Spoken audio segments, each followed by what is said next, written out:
ലൂക്കോസിന്റെ സുവിശേഷം 6-ാം അധ്യായം 27 മുതൽ 36 വരെയുള്ള വാക്യങ്ങളിൽ ശത്രുക്കളെ സ്നേഹിക്കണം എന്നുള്ള നമ്മുടെ വാഴ്ത്തപ്പെട്ട കർത്താവിൻ്റെ കൽപ്പന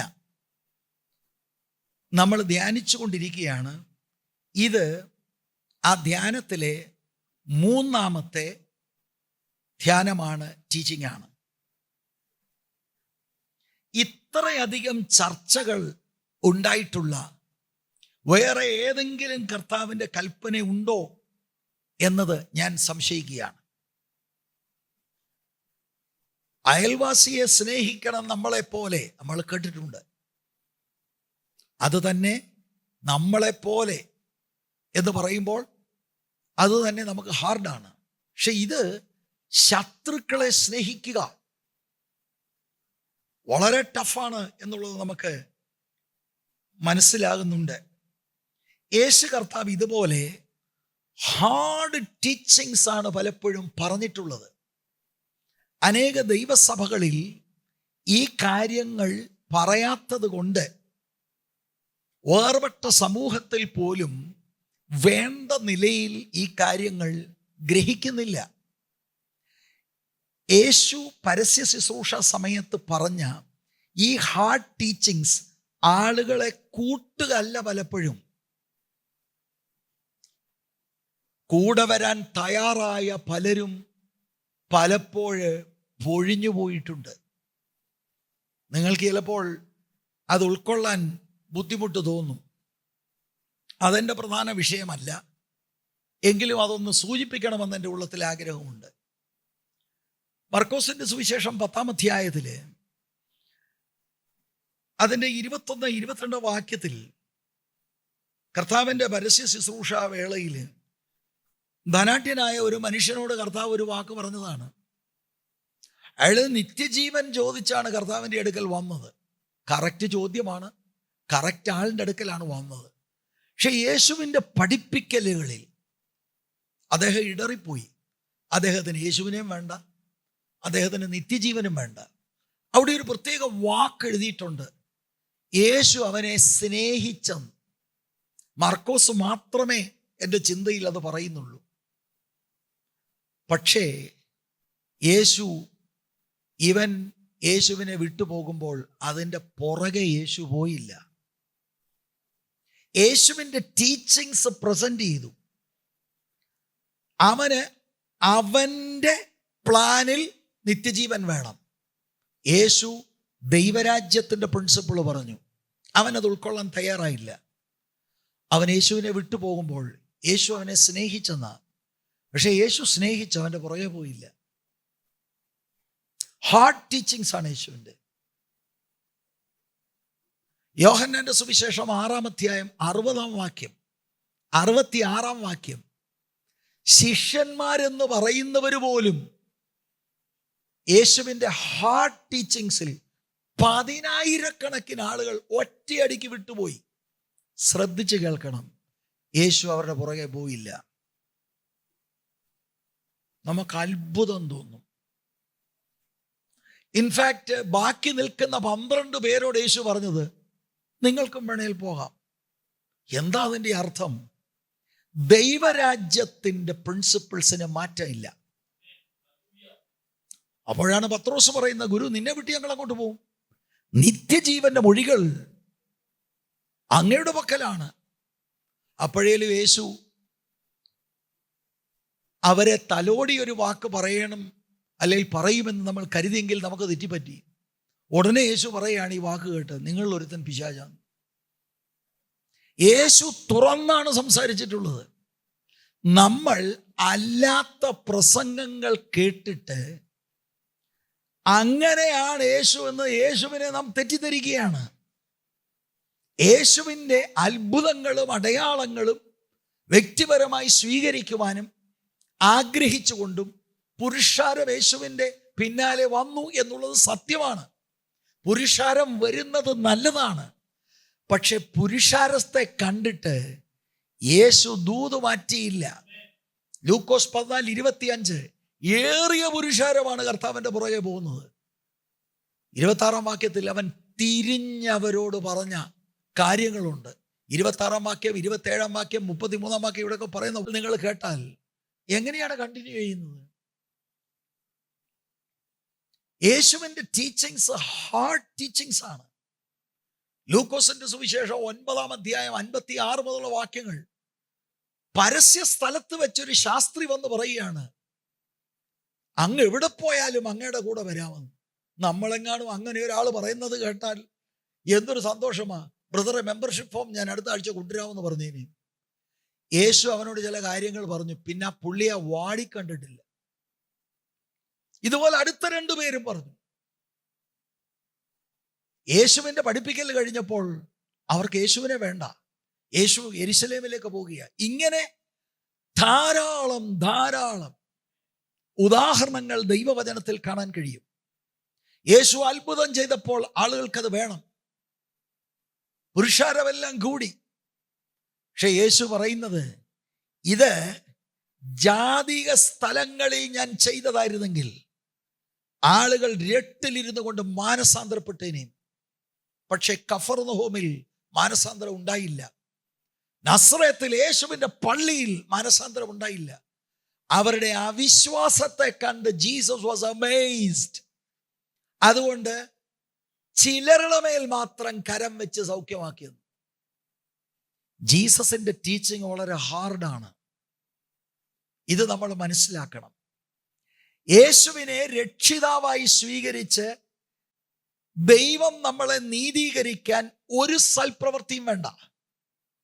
പക്ഷെ നീതീകരിക്കപ്പെട്ടവൻ നടക്കേണ്ട ഒരു പാതയുണ്ട്. അത് പ്രിയരെ ഞെരുക്കമുള്ള വഴിയാ. ഒരു തെറ്റിദ്ധാരണ ഈ ചർച്ചിൽ വരുന്നവർക്കുണ്ടാകരുത്. ആടിപ്പാടി നമുക്ക് പോകാം.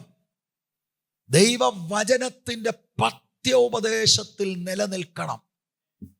ആ ഞെരുക്കമുള്ള വഴിയുടെ അവസാനം ജീവനാണ്. പക്ഷെ യേശു തന്നെ പറഞ്ഞു, അത് കണ്ടെത്തുന്നവർ ചുരുക്കമത്രേ. ഇവിടെയും നമ്മൾ ഹാർഡ് ടീച്ചിങ്സിനെയാണ് ശ്രദ്ധിക്കുന്നത്. പക്ഷെ നമുക്കിത് പഠിക്കാൻ ആഗ്രഹമുണ്ട്. നമ്മൾ തികഞ്ഞവരല്ല. നമുക്ക് യേശു പഠിപ്പിച്ച പാതയിൽ നടക്കാൻ നമ്മൾ ആഗ്രഹിക്കുന്നു. അതിനായിട്ടാണ് നമ്മൾ മറ്റിടങ്ങളെ വിട്ടുകൊണ്ട് നാം ഇവിടെ വന്നത്. ദൈവവചനം പഠിക്കണം, ദൈവവചനം മനസ്സിലാക്കണം.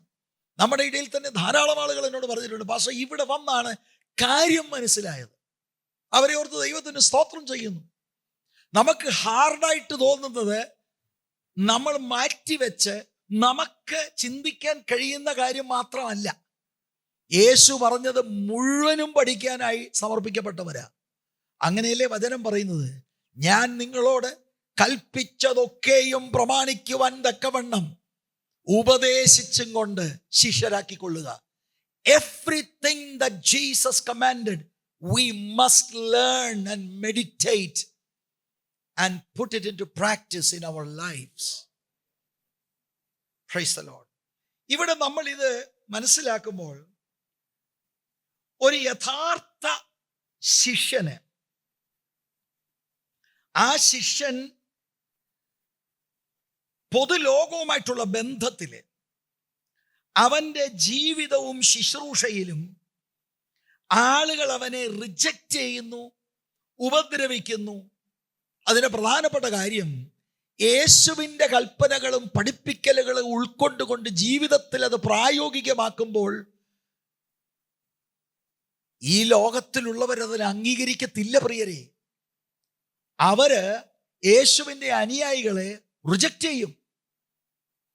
അങ്ങനെ റിജക്റ്റ് ചെയ്ത ശിഷ്യന്മാര്, യേശുവിൻ്റെ പുറകെ പോകുന്ന ശിഷ്യന്മാര്, അവരിത് അനുഭവിക്കുന്നവരോട് യേശു ഇതൊക്കെ അനുഭവിക്കുമ്പോൾ നിങ്ങൾ എങ്ങനെയാണ് പ്രതികരിക്കേണ്ടത് എന്നതാണ് പറഞ്ഞു കൊടുക്കുന്നത്. ഈ ലോകം നമുക്ക് യോഗ്യം അല്ല. ലോകക്കാരെല്ലാം നമ്മളെ കൈവെള്ളെ കൊണ്ട് നടക്കുന്നെങ്കിൽ എന്തോ നമുക്ക് പ്രശ്നമുണ്ട്.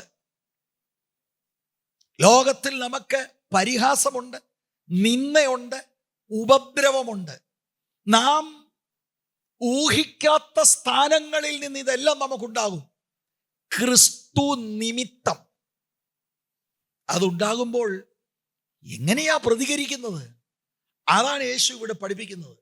അപ്പം നമ്മൾ ഈ പാസേജിനോട് സമീപിക്കുമ്പോൾ നമ്മൾ മനസ്സിലാക്കേണ്ടത് ഇതൊരു ലിസ്റ്റ് ഓഫ് റൂൾസ്, ഇങ്ങനെ ചെയ്യണം, ഇങ്ങനെ ചെയ്യണം, ഇങ്ങനെ ചെയ്യണം, ഇങ്ങനെ ചെയ്യണം എന്ന ഒരു കാഴ്ചപ്പാടല്ല നമുക്ക് വേണ്ടത്.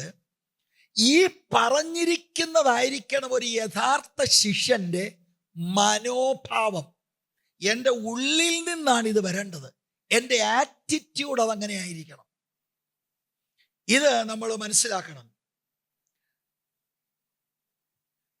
ക്രിസ്തീയ ധാർമ്മികതയിൽ പ്രതികാരത്തിനോ തിരിച്ചടിക്കോ ഒരു സ്ഥാനവും വേദപുസ്തകത്തിലില്ല.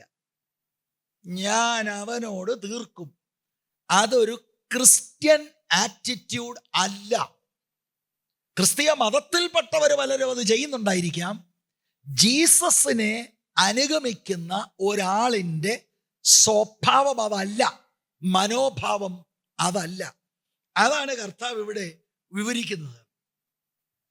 ഇങ്ങനെ ശത്രുവിനെ സ്നേഹിക്കണം, എതിരെ നിൽക്കുന്നവരെ സ്നേഹിക്കണം.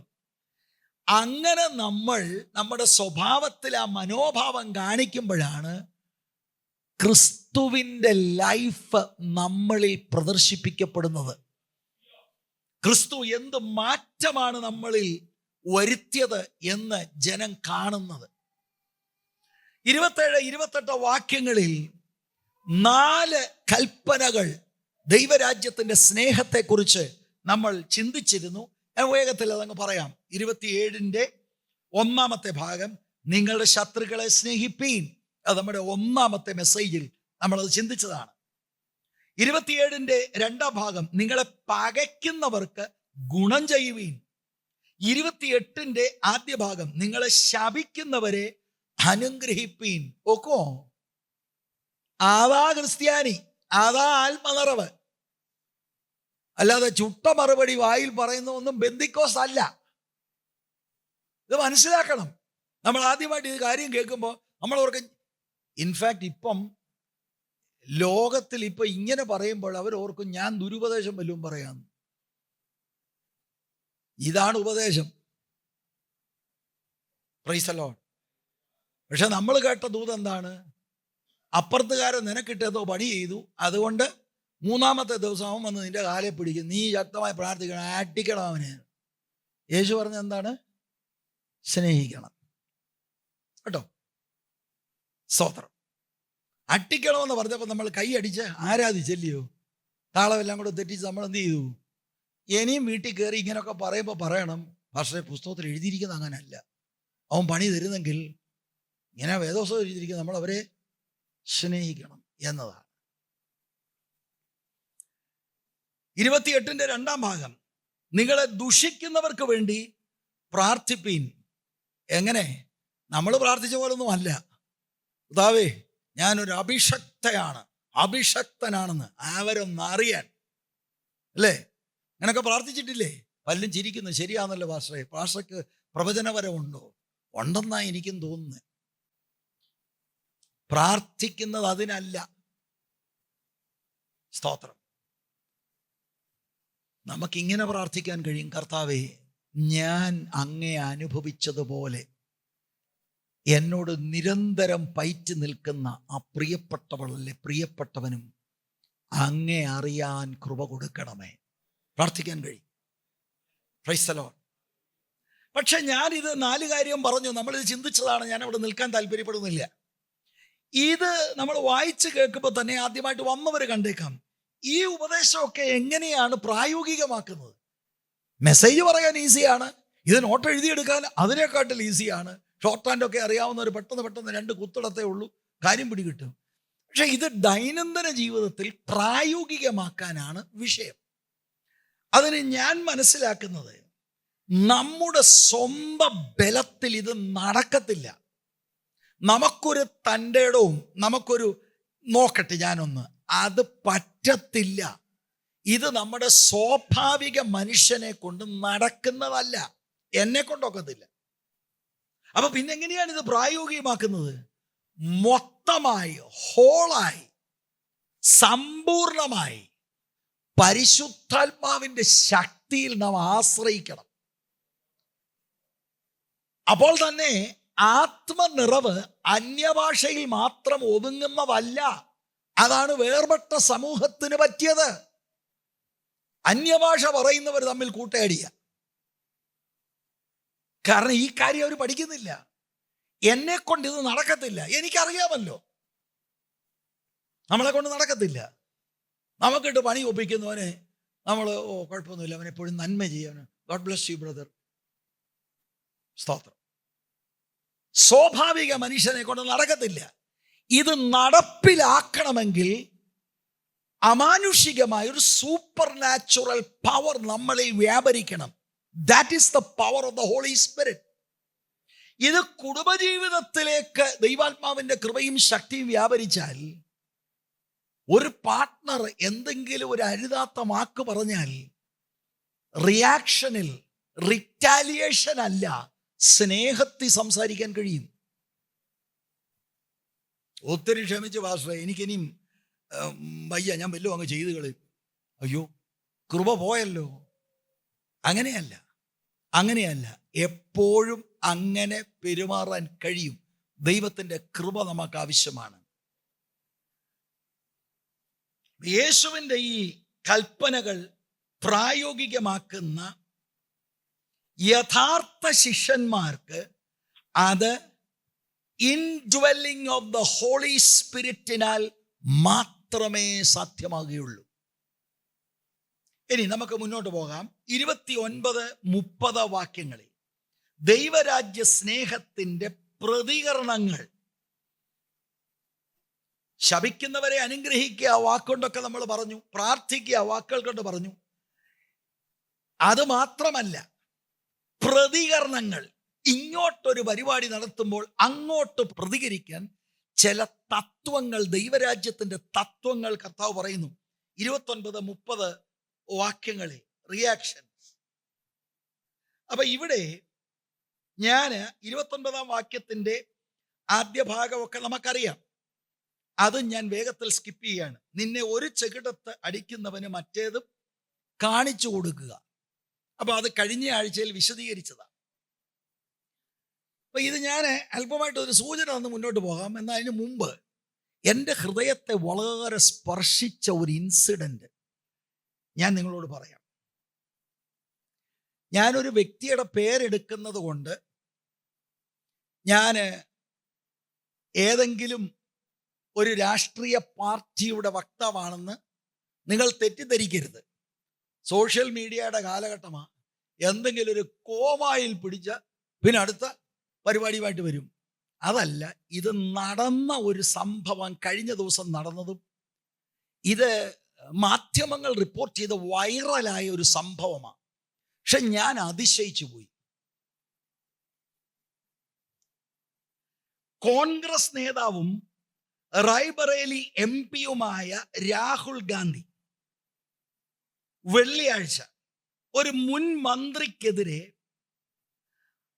അപകീർത്തികരമായ ഭാഷ കൂട്ടുപ്രവർത്തകർ ഉപയോഗിക്കരുതെന്ന് കർക്കശമായ നിലപാടെടുത്തു. മാന്യമായി വേണം സംസാരിക്കാൻ എന്നുള്ളൊരു ആഹ്വാനമാണ് കൊടുക്കുന്നത്. അദ്ദേഹം പറയുന്നത്, ഒരാളെ അപമാനിക്കുന്നത് ശക്തിയുടെ ലക്ഷണമല്ല, ബലഹീനതയുടെ ലക്ഷണമാണ് എന്നാണ് അദ്ദേഹം പറഞ്ഞത്. ആർക്കെതിരെയാണ് അദ്ദേഹം ഈ നിലപാടെടുത്തത്? അദ്ദേഹത്തെ ഏറ്റവും കൂടുതൽ വിമർശിച്ച ഒരാൾക്കെതിരെ. അക്രൈസ്തവനായിരിക്കുന്ന ഒരു രാഷ്ട്രീയ നേതാവ്, പ്രതിപക്ഷ നേതാവ്, അദ്ദേഹത്തെ നിരന്തരം ഉപദ്രവിച്ചുകൊണ്ടിരുന്ന, പരസ്യമായി കളിയാക്കിക്കൊണ്ടിരുന്ന ഒരാൾക്ക് ഒരു തോൽവി സംഭവിച്ചപ്പോൾ അത് കൊട്ടിഘോഷിക്കാതെ സ്വന്തം പാർട്ടിക്കാരോടും ട്രോളർമാരോടും പറയുകയാണ്, അങ്ങനെ നിങ്ങൾ അരുതാത്ത ഭാഷ ഉപയോഗിക്കുന്നത് ശരിയല്ല, പിന്മാറണം. അങ്ങനെ ഉപയോഗിക്കുകയാണെങ്കിൽ അത് നമ്മുടെ ബലഹീനതയാ കാണിക്കുന്നത്. കെപ്പുള്ളവരൊന്നും അങ്ങനെ ചെയ്യത്തില്ല. ഞാൻ അന്തം വിട്ടുപോയി. ആ മനുഷ്യൻ എങ്ങനെ ഇങ്ങനെ പറയാനൊക്കുന്നു? ഇതാണ് ദൈവരാജ്യത്തിൽ പറയേണ്ടത്. ദൈവരാജ്യത്തിലുള്ളവര് രാഷ്ട്രീയം കാണിച്ച് ചുട്ട മറുപടിയും പറഞ്ഞ് വെക്കാമെന്നിടത്തെല്ലാം ടോർപ്പിഡോയും പാരയും വെച്ച് നടക്കുക. അക്രൈസ്തവനായ ഒരാള് ദൈവരാജ്യത്തിന്റെ പ്രിൻസിപ്പിൾ വെക്കുമ്പോൾ ഞാൻ നിങ്ങളോട് പറയാം, ലോകം അലർട്ടായി. ഞാനിത് ഒരു മാധ്യമത്തിൽ മാത്രം കേട്ടതല്ല, ഞാനിത് പലയിടത്ത് ചെക്ക് ചെയ്തു. അദ്ദേഹത്തിന്റെ പാർട്ടിയിൽ അല്ലാത്തവർ പോലും അലർട്ടായി. അവർ പറയുന്നു, വാട്ട് ഈസ് ദിസ്? ഇത് സ്വാഗതാർത്ഥമാണ്, ഇത് നമുക്ക് സ്വാഗതം ചെയ്യണം. ഇങ്ങനെയുള്ള രാഷ്ട്രീയക്കാരെയാണ് നമുക്ക് വേണ്ടത്. ഈവൻ അദ്ദേഹത്തിന്റെ എതിരാളികൾ പോലും പറയുകയാണ്. നമ്മളൊരു കാര്യം മനസ്സിലാക്കണം, തോറ്റയാളിന്റെ കൂട്ടുപ്രവർത്തകർക്കൊരു നല്ല വാക്ക് പറയാനില്ലാതെ ഇരിക്കുമ്പോൾ എതിരാളിയായിരിക്കുന്ന മനുഷ്യൻ ഈ പ്രിൻസിപ്പിളിൽ നിൽക്കുകയാണ്. ഞാൻ അവിടെ നിൽക്കുക. അല്ലേ നിങ്ങൾ പറയും പുള്ളി ഇന്ന് രാഷ്ട്രീയ പ്രസംഗമായിരുന്നു. നമ്മുടെ വിഷയത്തോടുള്ള ബന്ധത്തിൽ കാര്യം മനസ്സിലാക്കി. ഇത് ഞാൻ മാത്രം കേട്ടതല്ല, പബ്ലിക് മീഡിയ റിപ്പോർട്ട് ചെയ്താണ്. നിങ്ങൾ എല്ലാവരും ഒരു പക്ഷെങ്കിൽ ഇത് കേട്ട് കാണും എന്നതാണ് ഞാൻ വിചാരിക്കുന്നത്. പിന്നെ നിങ്ങളധികം യൂട്യൂബ് ഉപയോഗിക്കാത്തവരും രാത്രി 8 മുതൽ 8:30 വരെ മാത്രം ഫോൺ ഉപയോഗിക്കുന്നവരും ആയതുകൊണ്ട് ചിലപ്പോൾ ഒരു പക്ഷെ കേട്ട് കാണുകയില്ല. സ്വതന്ത്രം. നിന്നെ ഒരു ചെകിടത്ത് അടിക്കുന്നവന് മറ്റേതും കാണിച്ചു കൊടുക്കുക. നമ്മളത് സവിസ്തരം ചിന്തിച്ചതാണ്. 29-30 വാക്യത്തിൽ 4 ഇലസ്ട്രേഷൻസ് ആണ് കർത്താവ് പറയുന്നത്. എങ്ങനെയാണ് ശിഷ്യന്മാർ എതിരാളികൾക്ക് അവർ പ്രതികരിക്കേണ്ടത്, how to react to the opponents.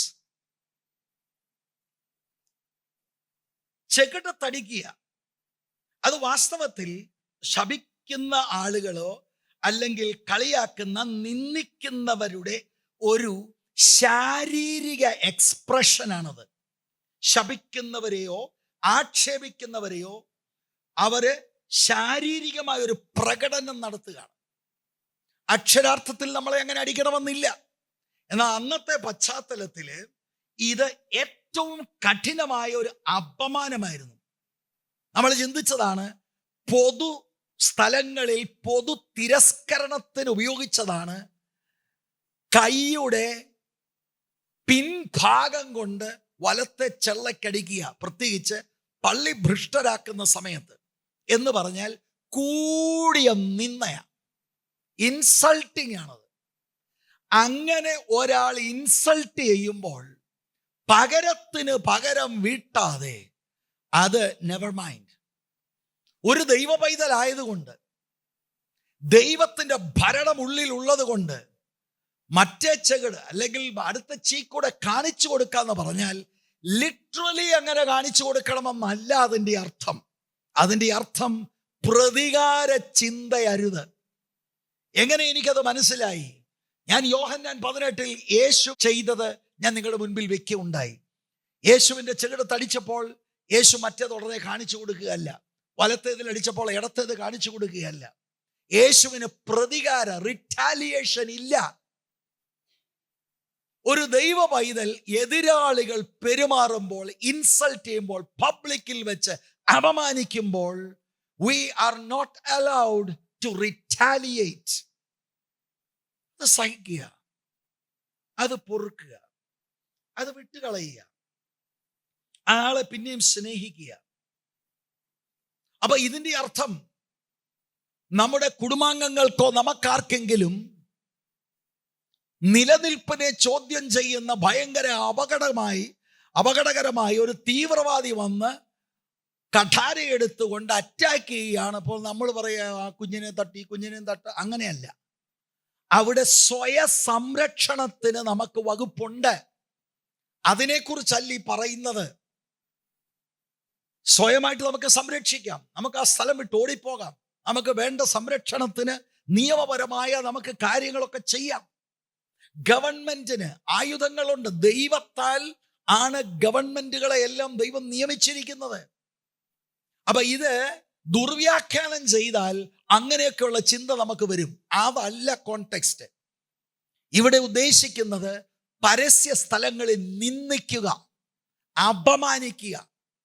എന്തുകൊണ്ട്? ക്രിസ്തു വിശ്വാസി ആയതുകൊണ്ട്. എപ്പോഴും ഈ ടെക്സ്റ്റിൽ അതാണ് മെയിൻ. നമുക്ക് എതിരാളികളുണ്ടോ? എതിരാളികളുണ്ട്. എന്താ കാര്യം? യേശുക്രിസ്തുവിൽ അർപ്പിച്ച വിശ്വാസ നിമിത്തം. We will make a lot of enemies. പ്രത്യേകിച്ച് ദൂത് ഇങ്ങനെയുള്ളതാണെങ്കിൽ ഉറപ്പാണ് നമുക്ക് ശത്രുക്കൾ ഉണ്ടാകും. യേശുവിൻ്റെ ഏറ്റവും വലിയ ശത്രുക്കൾ ആത്മീകരെന്ന് പറയുന്നവരായിരുന്നു. ഭയങ്കര പ്രാർത്ഥനക്കാരൊക്കെ നമുക്ക് എതിരാളികളാകും. അതെന്താണ്? നമ്മൾ പറയുന്നത് വേർദൂതാണ്. അവർ പ്രാർത്ഥിച്ച് വീസായുടെ കെട്ടഴിക്കുമ്പോൾ നമ്മൾ യേശുവിൻ്റെ കാര്യമാണ് പറയുന്നത്. അത് ഉൾക്കൊള്ളാനൊക്കത്തില്ല. നമ്മളെ സംബന്ധിച്ചുള്ള വീസ കിട്ടിയ സ്വത്രം, കിട്ടിയില്ലേലും പ്രശ്നമൊന്നുമില്ല.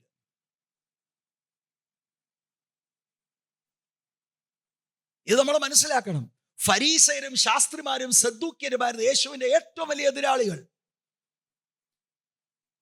ഈ ചർച്ചിന്റെ ഏറ്റവും വലിയ എതിരാളികൾ ആത്മീകരെന്ന് ചമയുന്നവരായിരിക്കും. അതെന്താണ്?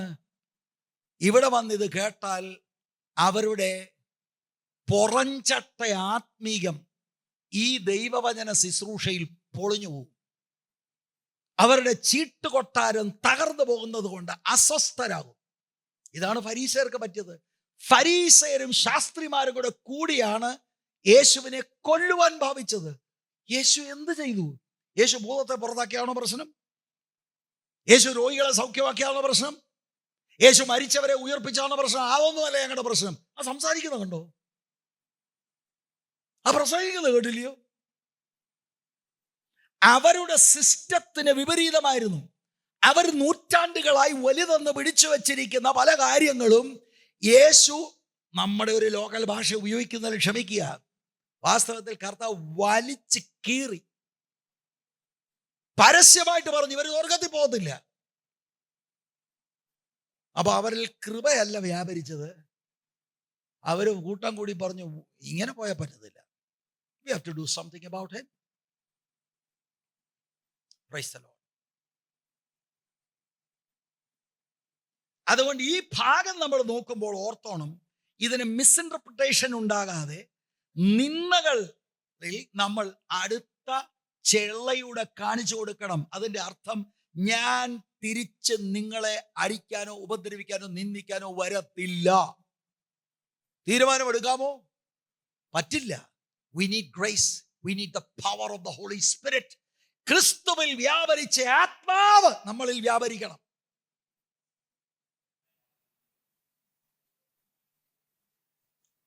ഒരു റിറ്റാലിയേഷനും നടത്തത്തില്ല. പിന്നെന്ത് ചെയ്യും? സകലതും നന്നായി വിധിക്കുന്ന ദൈവകരങ്ങളിൽ ഏൽപ്പിക്കും. ഞാനൊരു വേദഭാഗം വായിക്കാൻ നമ്മുടെ ഗ്രൂപ്പിൽ ഞാൻ ഷെയർ ചെയ്തതാണ്. 1 പത്രോസിന്റെ ലേഖനം 2-ാം അധ്യായം 21 മുതൽ 23 വരെയുള്ള വാക്യം. പത്രോസ് നാം കർത്താവായ യേശുക്രിസ്തുവിൻ്റെ മാതൃക പിൻപറ്റണമെന്ന് എഴുതിയിരിക്കുകയാണ്. ഇത് വിശ്വാസികളുള്ളവരെല്ലാം ഈ വേദഭാഗം എടുക്കണം. നമ്മളെ വിളിച്ചിരിക്കുന്നുണ്ട് ഇതുപോലെ നടക്കാനാ. ഇന്ന് നമ്മൾ കാണുന്ന വേർപെട്ട സമൂഹമല്ല നമുക്ക് മാർഗദർശനം തരുന്നത്. ഒരു നേതാവുമല്ല. It is our lord Jesus Christ.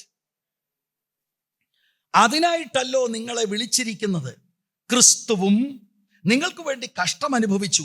നിങ്ങൾ അവൻ്റെ കാൽ ചുവട് പിന്തുടരുവാൻ ഒരു മാതൃക വെച്ചേച്ചു പോയിരിക്കുന്നു. Jesus is our example on how to suffer. അവൻ പാപം ചെയ്തിട്ടില്ല. അവന്റെ വായിൽ വഞ്ചന ഒന്നും ഉണ്ടായിരുന്നില്ല. 23-ാം വാക്യം. തന്നെ ശകാരിച്ചിട്ടും, എന്താ അതിൻ്റെ അർത്ഥം? ശകാരിക്കുക, നിന്ദിക്കുക. തന്നെ ശകാരിച്ചിട്ടും പകരം ശകാരിക്കാതെയും കഷ്ടം അനുഭവിച്ചിട്ടും ഭീഷണം പറയാതെയും ന്യായമായി വിധിക്കുന്നവെങ്കിൽ കാര്യം ഭരമേൽപ്പിക്കുക അത്രേ ചെയ്തത്. സഫർ ചെയ്യുമ്പോഴും ഇൻസൾട്ടുകൾ വരുമ്പോഴും യേശു ഒന്നും പകരം ചെയ്തില്ല, റിറ്റാലിയേറ്റ് ചെയ്തില്ല. യേശു പറഞ്ഞില്ല കാണിച്ചു തരാമളാ നിന്നെ.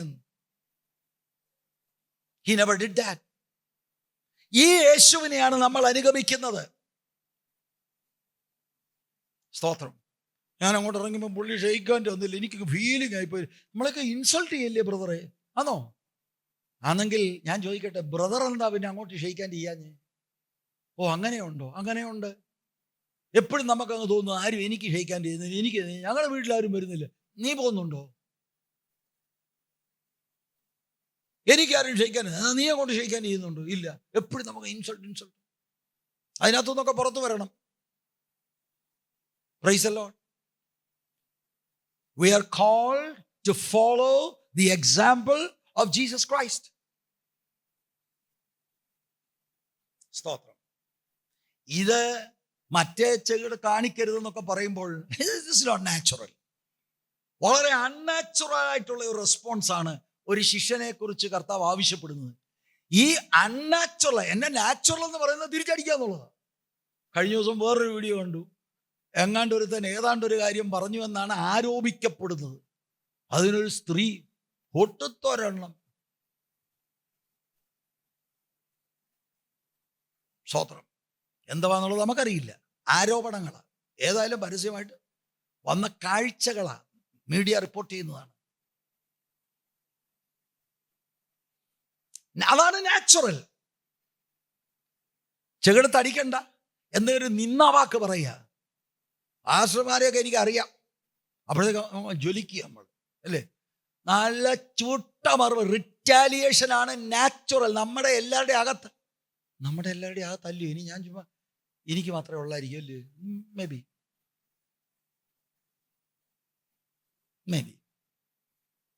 നാച്ചുറൽ മാൻ എങ്ങനെയാ? അപ്പൊ ഇവിടെ ആവശ്യപ്പെടുന്നത് അൺനാച്ചുറൽ ആയിട്ടുള്ള ഒരു കാര്യമാണ്. വലത്തെ ചെകിടത്തടിച്ചാൽ ഇടത്തേതൂടെ കാണിച്ചു കൊടുക്കുക എന്ന് പറഞ്ഞാൽ റിറ്റാലിയേഷൻ അരുത്. ഞാൻ നിങ്ങളോട് യുദ്ധം ചെയ്യാൻ വരുന്നില്ല. I am not coming for a fight. അത് ഈ അൺനാച്ചുറൽ റെസ്പോൺസ് നടക്കണമെങ്കിൽ ഞാൻ ആദ്യം സൂചിപ്പിച്ചതുപോലെ മുഴുവനായി സമ്പൂർണമായി പരിശുദ്ധാത്മാവിൻ്റെ അത്യന്ത ശക്തിയിൽ ആശ്രയിച്ച് ആത്മാവിനാൽ മാത്രമേ ഈ പറയുന്ന ഒരു ജീവിതം നമുക്ക് ജീവിക്കാൻ സാധിക്കത്തുള്ളൂ. അതിനുവേണ്ടി പ്രാർത്ഥിക്കണം, അത് ആഗ്രഹിക്കണം. പരിശുദ്ധാത്മാവിനാൽ നിറയ്ക്കണമേ എന്ന് പ്രാർത്ഥിക്കണം. Praise the Lord. വണ്ടി ഓടിക്കുമ്പം ഒരുത്തന് ചെറിയ റാഷായിട്ട് ഓടിച്ച് മുന്നേ കൂടെ ഒന്ന് കയറിപ്പോയാൽ അപ്പൊ അറിയാം നമ്മുടെ റിറ്റാലിയേഷൻ, അല്ലേ? ഒട്ടനെ ചോദിക്കുന്ന അവന്റെ വകയാന്നോടാ ഈ റോഡെന്ന്, അല്ല ഇത് നമ്മുടെ വകയാന്ന്. സ്തോത്രം.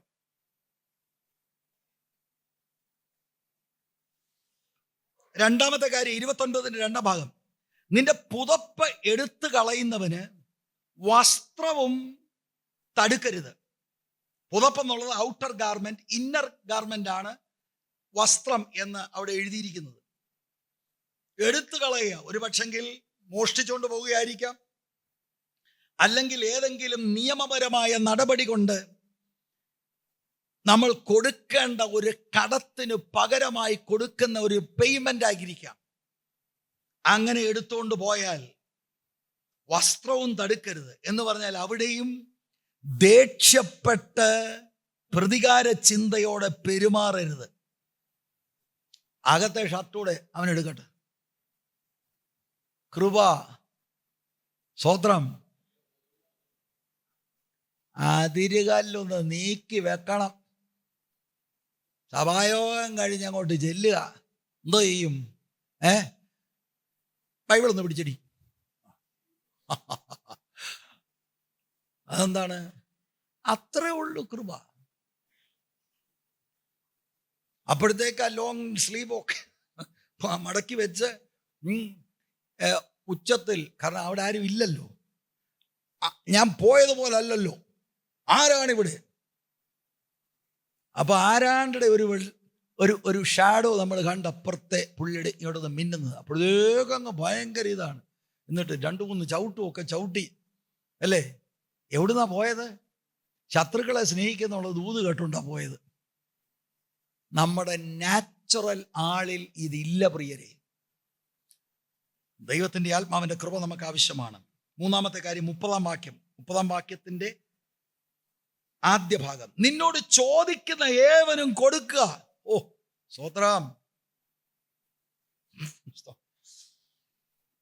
ഇതേ പാരലൽ പാസേജ് 5-ാം അധ്യായം മത്തായിയുടെ സുവിശേഷം 42-ാം വാക്യം, നിന്നോട് യാചിക്കുന്നവന് കൊടുക്കുക, വായ്പ വാങ്ങുവാൻ ഇച്ഛിക്കുന്നവനെ ഒഴിഞ്ഞു കളയരുത്.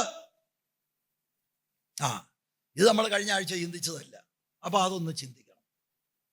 അതിൻ്റെ ആദ്യ ഭാഗം, നിന്നോട് ചോദിക്കുന്ന ഏവനും കൊടുക്കുക.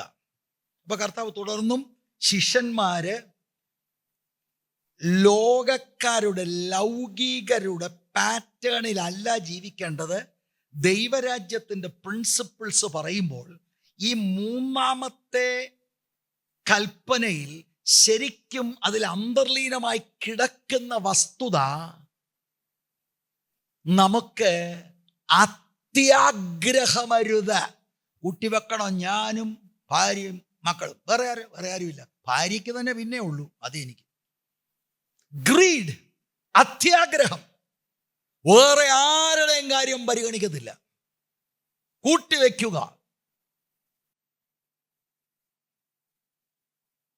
അങ്ങനെ കൂട്ടിവെക്കുന്ന ഗ്രീഡ് എന്ന് പറയുന്നതാണ് വാസ്തവത്തിൽ സ്വസ്നേഹം, സെൽഫ് സെന്റേർഡ്നെസ്, സെൽഫിഷ്നെസ്. ഇതാണ് നമ്മുടെ നാച്ചുറൽ മാൻ.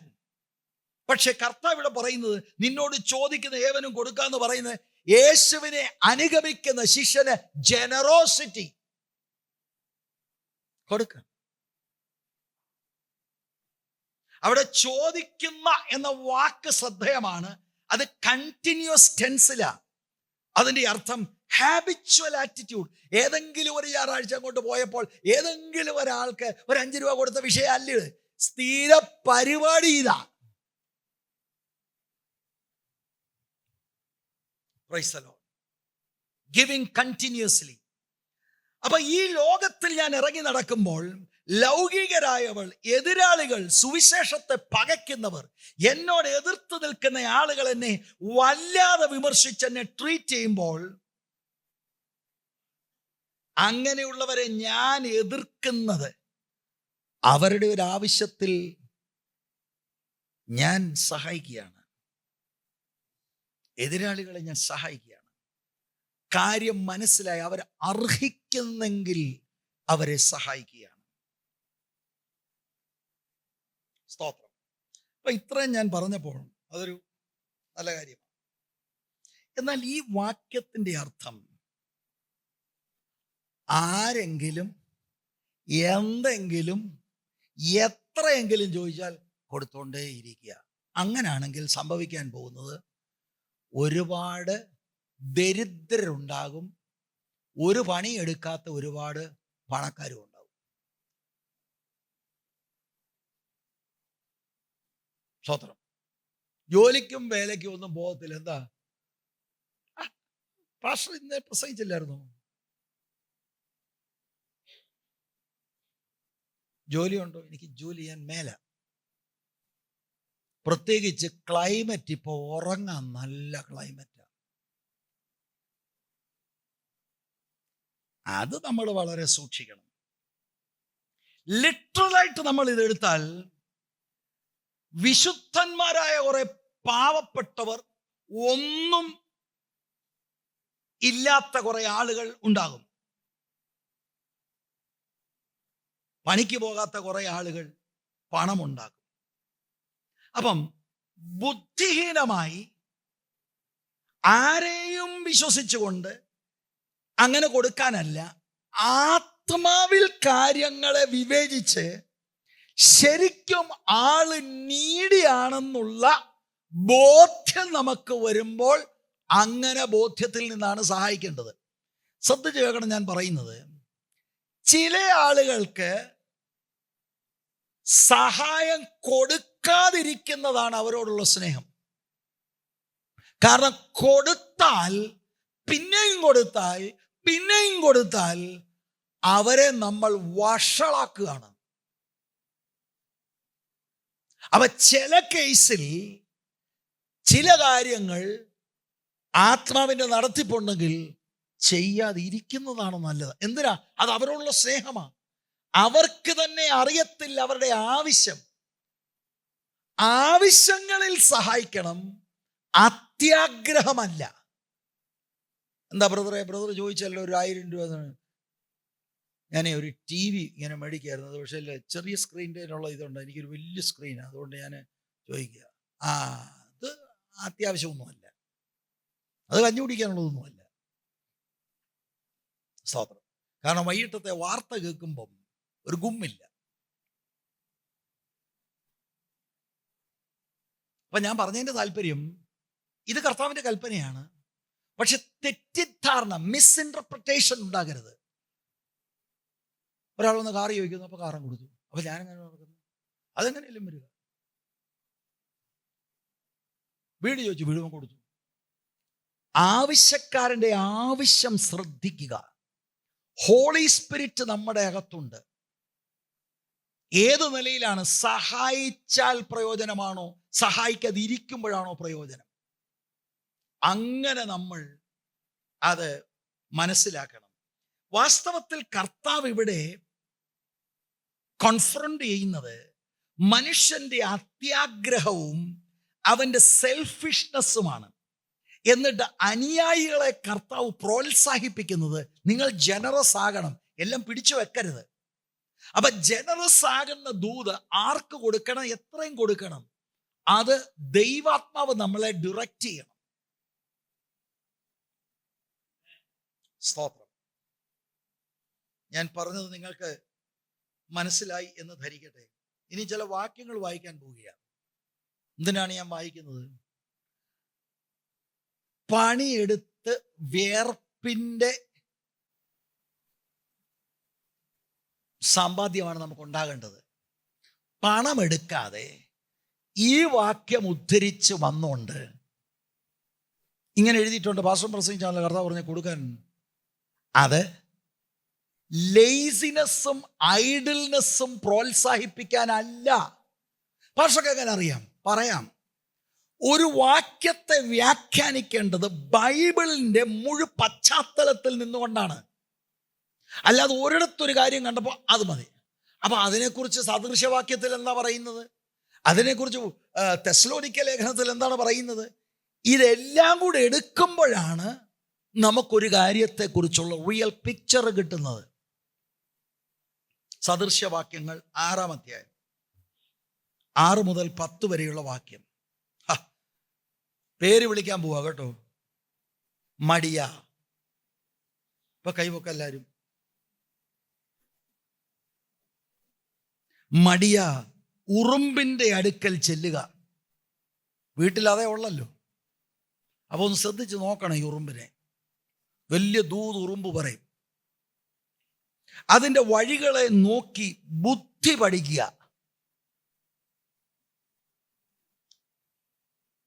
ആരിൽ നിന്ന് ബുദ്ധി പഠിക്കണം?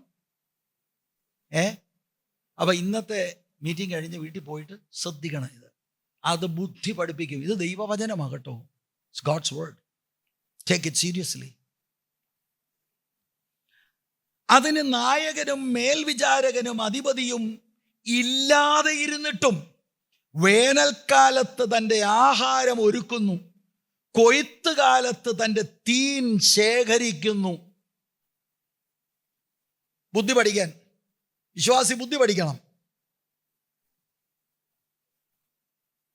മഴയാ. കാര്യം കൂടെ വായിക്കാം. മടിയാ, നീ എത്ര നേരം കിടന്നുറങ്ങും? പറ. എപ്പോൾ ഉറക്കത്തിൽ നിന്ന് എഴുന്നേൽക്കും? കുറെ കൂടെ ഉറക്കം. കുറെ കൂടെ നിദ്ര, കുറെ കൂടെ കൈകെട്ടിക്കിടപ്പ്. അതെന്തോ ഈ കൈകെട്ടിക്കിടപ്പ്? ആ കാലിനിടയിൽ കൂടെ ഇങ്ങനെ കൈയും കെട്ടിയ ഒരു കിടപ്പുണ്ടല്ലോ, അത്. ഭാര്യമാർക്ക് ഒരു ഇൻസ്ട്രക്ഷനും കൊടുക്കും, നാളെ വിളിച്ചാൽ മതി.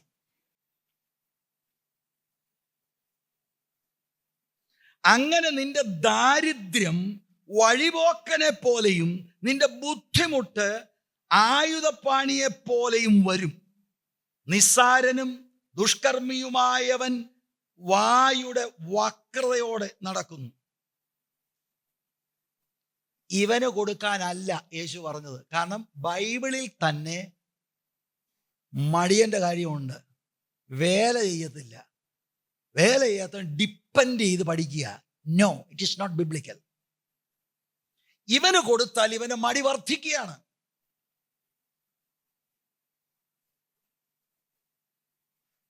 എന്തൊരു നിശബ്ദത!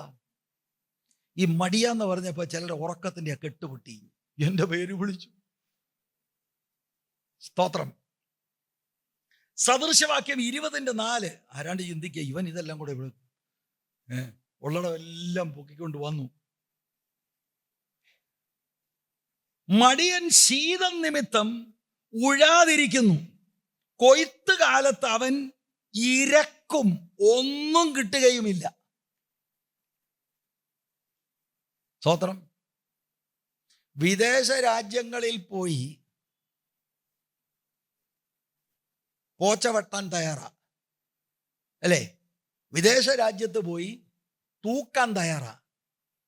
ഒരു വിഷയം ആർക്കും ഇല്ല. എന്ന് നമ്മുടെ നാട്ടിൽ ചെയ്താൽ ആ നാട്ടിലോട്ടുള്ള വരവാണ്. ആ റേബാൻ കണ്ണാടി അത് പണ്ടായിരുന്നു. അതൊക്കെ വെച്ച് എന്താ പണി? ഞാൻ മാനേജരാ. അങ്ങനെ എത്ര പെമ്പിള്ളാരെ ഈ മാനേജർമാരെ കെട്ടി അവസാനം മനസ്സിലായെന്നറിയാമോ? ലോകത്തിന്റെ ഏതറ്റത്തും പോയി we can do so many things and we are doing so many things. അതൊന്നും തെറ്റല്ല കേട്ടോ. ഒരു വേലയും അപമാനകരമല്ല. എല്ലാ വേലയും അന്തസ്സുള്ളതാ. ഞാൻ ഒരു വേലയും താഴ്ത്തി കാണാത്ത ആളാ. എല്ലാ വേലയും അന്തസ്സുള്ളതാ.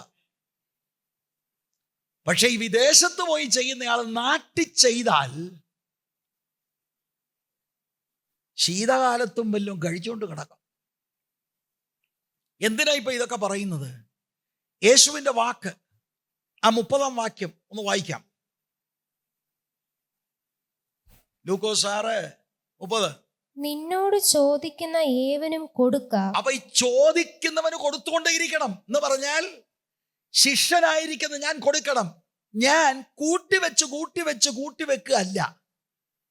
അതിന്റെ അർത്ഥം എൻ്റെ കുടുംബത്തിന് കൊടുക്കരുതെന്നല്ല. കുടുംബത്തെ നന്നായി ചൊവ്വായിട്ട് ഞാൻ നോക്കണം. അതും വചനമല്ലേ? അപ്പോൾ തന്നെ ഞാൻ ജനറസ് ആകണം. മറ്റുള്ളവരുടെ ആവശ്യമാണ് ഞാൻ മനസ്സിലാക്കേണ്ടത്.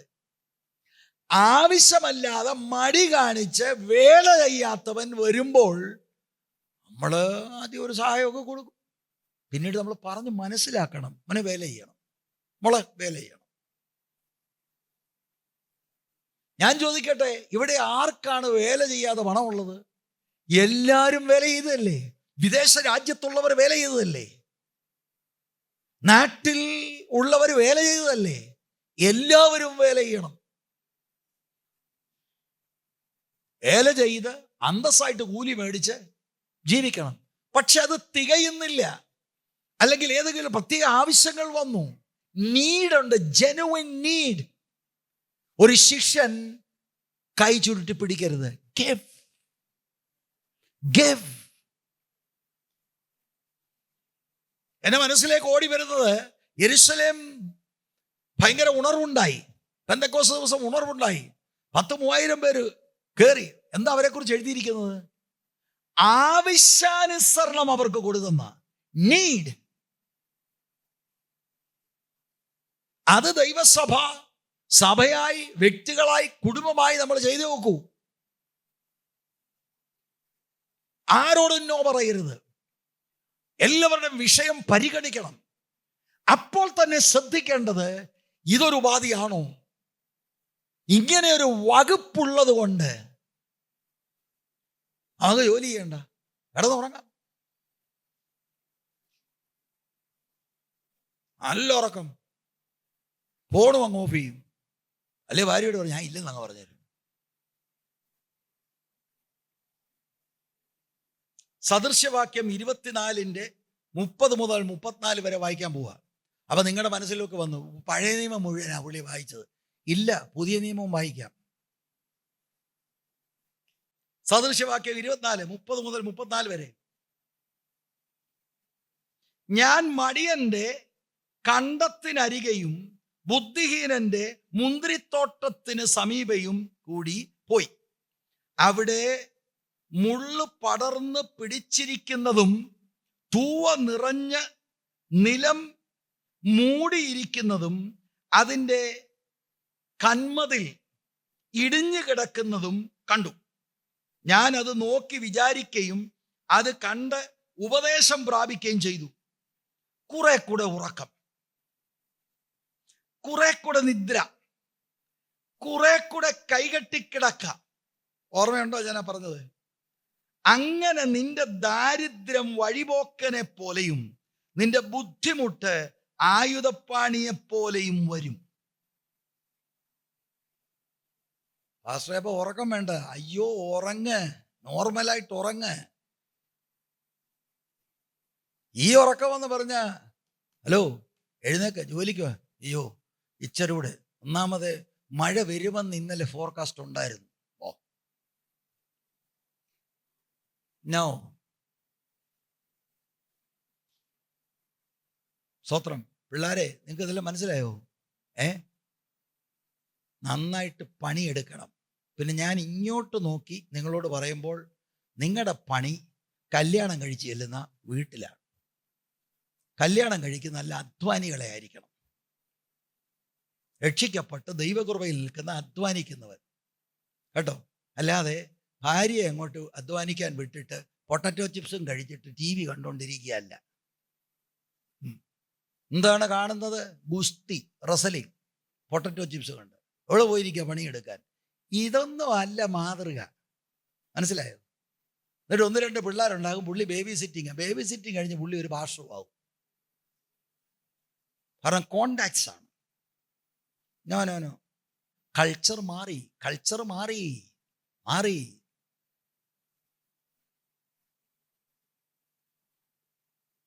നിങ്ങളോട് ഞാൻ പറയാം പിള്ളേരെ കേട്ടോ, നന്നായി പഠിക്കണം. ദൈവകൃപ വിടരുത്. എല്ലാറ്റിനും നമ്പർ 1 നിൽക്കേണ്ടത് ആത്മീകമാണ്, ദൈവകൃപയാണ്. പഠിച്ചിട്ട് ദൈവം തരുന്ന അനുവദിക്കുന്ന ഉദ്യോഗം നോക്കി കുടുംബത്തെ പോറ്റി പുലർത്തണം. ഇപ്പോൾ നമ്മൾ കണ്ടതുപോലെ വശമില്ലാത്തവർക്ക് പണം കൊടുക്കുകയും ചെയ്യണം. സ്തോത്രം.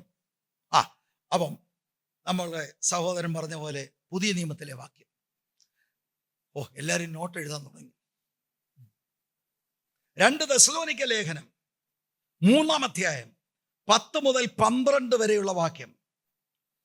അപ്പം ചോദിക്കുന്ന ഏവനുമെന്ന് പറയുമ്പോൾ അവിടെ നമ്മൾ അസ്യൂം ചെയ്യേണ്ടത്, നമ്മുടെ മനസ്സിലിരിക്കേണ്ടത്, ഈ ചോദിക്കുന്ന ആളിന് ഒരു ലെജിറ്റിമേറ്റ് നീഡ് ഉണ്ട്.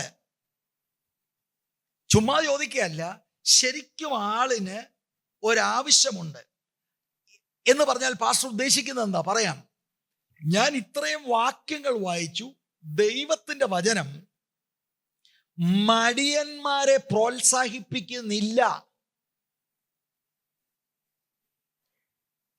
അപ്പോൾ കൊടുക്കാന്ന് യേശു പറയുമ്പോൾ മടിയത്തരം, ലേസിനെസ്, ഐഡിൽനെസ് പ്രോത്സാഹിപ്പിക്കാൻ വളവും വെള്ളവും ഇട്ടുകൊടുക്കുന്ന അർത്ഥത്തിലല്ല. എന്നാൽ ജെനുവിൻ കേസുകളുണ്ട്. We have to give. നമ്മൾ ഹോർഡ് ചെയ്യരുത്. നിങ്ങൾക്ക് മാന്യമായ ഒരു വീടുണ്ട്, ഒരാൾക്ക് വീട് വെച്ച് കൊടുക്കണം. ജെനുവിൻ ആയിട്ടുള്ള ഒരു കേസ്. ഒരാൾ കുട്ടിയെ പഠിപ്പിക്കണം. നിങ്ങളുടെ കുഞ്ഞുങ്ങളൊക്കെ പഠിച്ചില്ലേ? ഒരാവശ്യത്തെങ്കിൽ ഗിവ്. ആള് ചോദിക്കും, നിങ്ങളോട് ചോദിക്കുമ്പോൾ ധാരാളമായി കൊടുക്കണം. B generous. Don't be A miser. Disciples are not misers.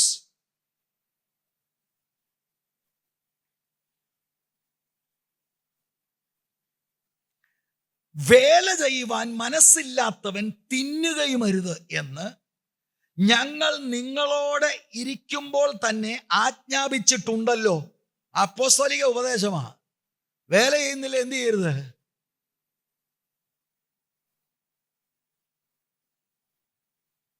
നിങ്ങളിൽ ചിലർ ഒട്ടും വേല ചെയ്യാതെ പരകാര്യം നോക്കി ക്രമം കെട്ട് നടക്കുന്നു എന്ന് കേൾക്കുന്നു. അയ്യോ, തെസ്സലോനിക്കയില് അതെ, നമ്മൾ ഓർത്തത് കേരളത്തിൽ മാത്രമേ ഉള്ളൂ. ഇല്ല. ഇങ്ങനെയുള്ളവരോട് സാവധാനത്തോട് വേല ചെയ്ത് അഹോവൃത്തി കഴിക്കണമെന്ന് കർത്താവായ യേശുക്രിസ്തുവിൽ ഞങ്ങൾ ആജ്ഞാപിച്ച് പ്രബോധിപ്പിക്കുന്നു. ഇതാ ഞാൻ പറഞ്ഞത്. ഈ വാക്യങ്ങളെല്ലാം കൂടെ എടുത്തിട്ടാണ് നമ്മൾ ആ വാക്യത്തെ മനസ്സിലാക്കേണ്ടത്. അല്ല, ഒരു വാക്യാംശം എടുത്തു, that's it. Okay, I agree. പക്ഷേ ഇതൂടെ നമ്മൾ നോക്കുമ്പോഴാണ് ഒരു ഫുൾ പിക്ചർ നമുക്ക് ലഭിക്കുന്നത്. സ്തോത്രം. അതുകൊണ്ട് ക്രിസ്തീയ ജനറോസിറ്റിയെ കുറിച്ച് ഇവിടെ എഴുതിയിരിക്കുകയാണ് കർത്താവ്. ശിഷ്യന്മാര് ജനറസ് ആയിരിക്കണം, ധാരാളമായിട്ട് കൊടുക്കണം. അതിൻ്റെ അഡ്വാൻറ്റേജ് ചിലരെടുത്തുവെന്നും വരാം, ചില ലോൺ ചോദിച്ചെന്ന് വരാം. നാളെ എങ്ങനെ തരാൻ കേട്ടോ, 2000 രൂപ ഉണ്ട്. അങ്ങനെ ഒരു നാളെ ഇല്ല. പക്ഷെ ഇല്ല, തന്നില്ല, എന്നാലും കൊടുക്കണം. ആവശ്യക്കാരനാ. അല്ല മാസ്റ്ററെ, കിടന്ന് മുറങ്ങുക, ഞാൻ കാണുന്നതല്ലയോ. ആവശ്യക്കാരനല്ലേ, പിന്നെന്തിനാ കൊടുക്കുന്നത്? ആവശ്യക്കാരന് മടക്കിത്തരാൻ ഒത്തില്ലെങ്കിലും കൊടുക്കുക.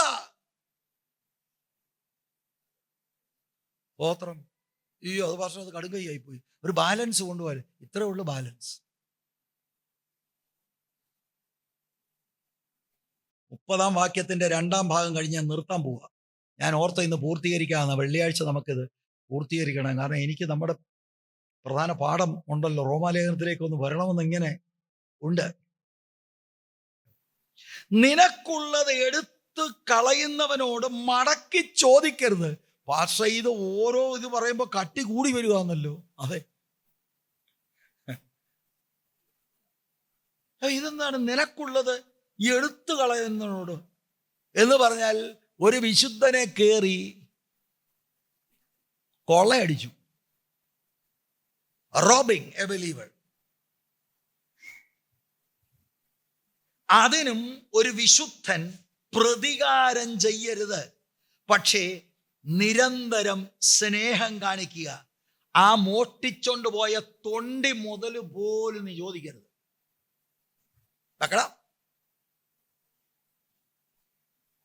കണ്ടോ, നമ്മൾ വെപ്പിച്ച് അതിൻ്റെ വെയിറ്റും ഹൈറ്റും എല്ലാം നോക്കിയിട്ട് എന്തെങ്കിലും നിനക്കുള്ളത് എടുത്തു കളയുന്നവനോട് മടക്കി ചോദിക്കല്ലേ. Praise the Lord. അപ്പൊ എന്ത് സാഹചര്യമാണെങ്കിലും ദൈവരാജ്യത്തിൻ്റെ സ്നേഹമെന്ന് പറയുന്നത് നമ്മളോട് പ്രതികാരം ചെയ്യുമ്പോൾ റിവെഞ്ച് ഇല്ല. ഇത് ഉള്ളിൽ നിന്ന് വരേണ്ട മനോഭാവമാണ്.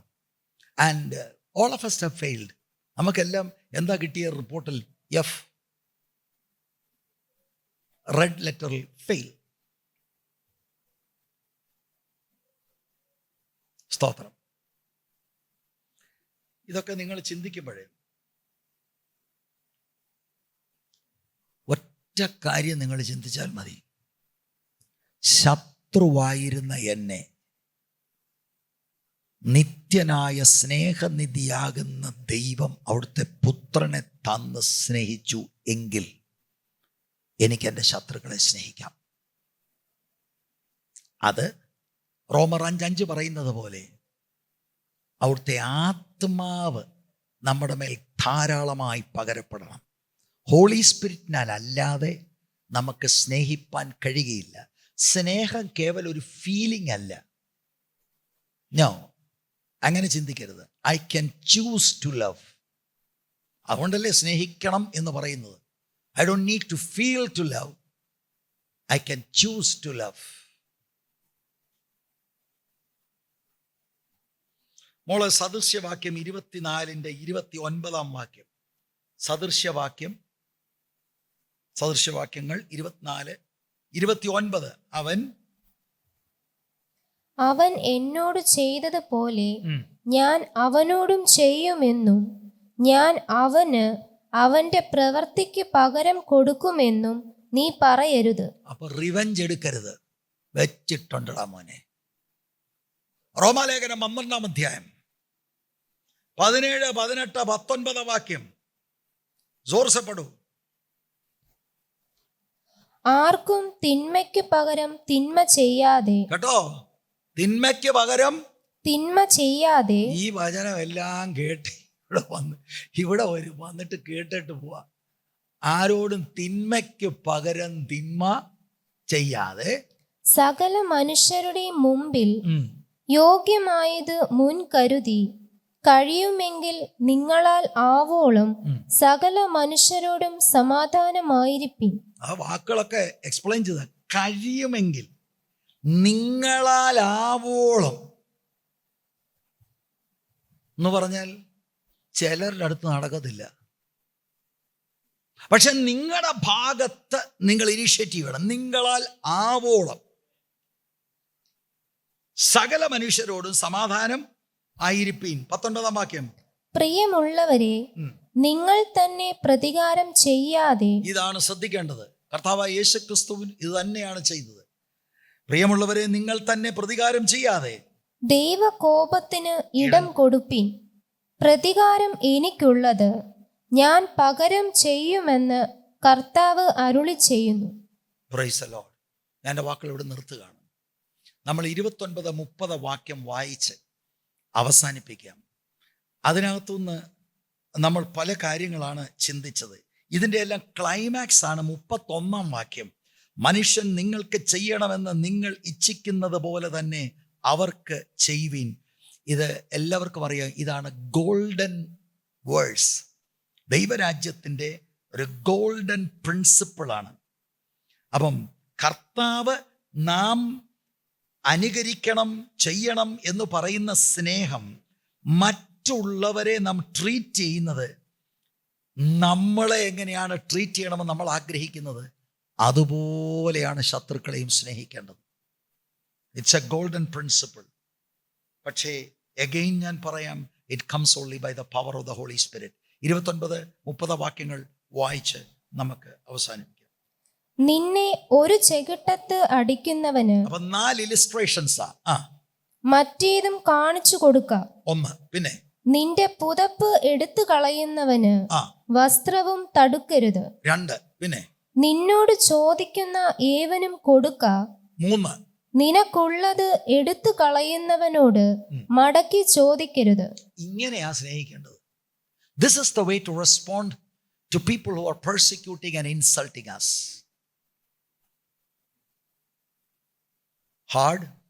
ഹാർഡാണോ? ഇല്ലേ? ഈസിയാ അല്ലേ? എനിക്ക് ഹാർഡാ. പക്ഷെ ഞാൻ ആഗ്രഹിക്കുന്നു ഇങ്ങനെ നടക്കാൻ. അതിന് കൃപ വേണം. ഹാർഡാന്ന് എത്ര പേര് പറയുന്നു? ഈസിയാന്ന് എത്ര പേര് പറയുന്നു? നിങ്ങളാ ഏറ്റവും മിടുക്കര്. ഈസിക്കും കൈവക്കത്തില്ല, ഹാർഡിനും. പിന്നെ എനിക്കത് ഓർമ്മ വരിക, ഒന്നുകൂടെ ഉറക്കം, കൈകെട്ടിയുള്ള ഉറക്കം. കാരണം കൈ പൊങ്ങത്തില്ല. ഇനി ഉറങ്ങുമ്പോൾ ഇത് ഓർത്തോണം, ആ കൈകെട്ടി. Praise the Lord. പ്രിയമുള്ളവരെ, നമ്മളെ കർത്താവ് ഈ ദൈവരാജ്യത്തിലെ ഭരണത്തിനകത്ത് കൊണ്ടുവന്നു. നമുക്ക് ജീവിക്കണം. ഈ മാതൃക ഇന്ന് വേർപെട്ട സമൂഹത്തിൽ മാറിപ്പോയി. നമ്മളങ്ങനെ ആകരുത്. ഞാൻ ദൈവസ്നേഹത്തിൽ വളരെ താഴ്മയോടെ നിങ്ങളോട് പറയുകയാണ്. എനിക്ക്, എൻ്റെ ഭാര്യയ്ക്ക്, എൻ്റെ മക്കൾ എന്നുള്ള ആ ശാസ്ത്രം വിട്ടിട്ട് മറ്റുള്ളവരുടെ വേദന പരിഗണിക്കണം. അവർ നമ്മളെ വഞ്ചിക്കാൻ വരുന്നുവെങ്കിൽ, അവർ നമ്മളെ അവർ വേല ചെയ്യാതെ സൂത്രം കാണിക്കുകയാണെങ്കിൽ, കർത്താവിൻ്റെ ആത്മാവ് നമുക്ക് തരുന്ന ഗൈഡൻസ് അനുസരിച്ച് നമ്മൾ ചെയ്യുക. എന്നാൽ നീഡുണ്ടെങ്കിൽ, 1-ാം നൂറ്റാണ്ടിലെ ദൈവസഭയുടെ പാറ്റേൺ അതാണ്. ഹോളി സ്പിരിറ്റ് വന്നപ്പോൾ നീഡ്, അവർക്ക് അവരുടെ ഇടയിൽ മുട്ടുള്ളവരാരും ഇല്ലായിരുന്നു. മുട്ടുള്ളവർക്കാണ് കൊടുക്കേണ്ടത്. അവർ ജോലി ചെയ്യുന്നു, അവർ ന്യായമായി എല്ലാം ചെയ്യുന്നു. They can't meet both ends. അപ്പൊ ഇത് എനിമീസിനോടുള്ള ബന്ധത്തിൽ ചിന്തിക്കുക. എനിക്കെതിരെ പാര വെച്ചു, എനിക്കെതിരെ സംസാരിച്ചു, പക്ഷെ അവനൊരാവശ്യം വരുമ്പോൾ കണക്കിന് കിട്ടണമെന്നല്ല.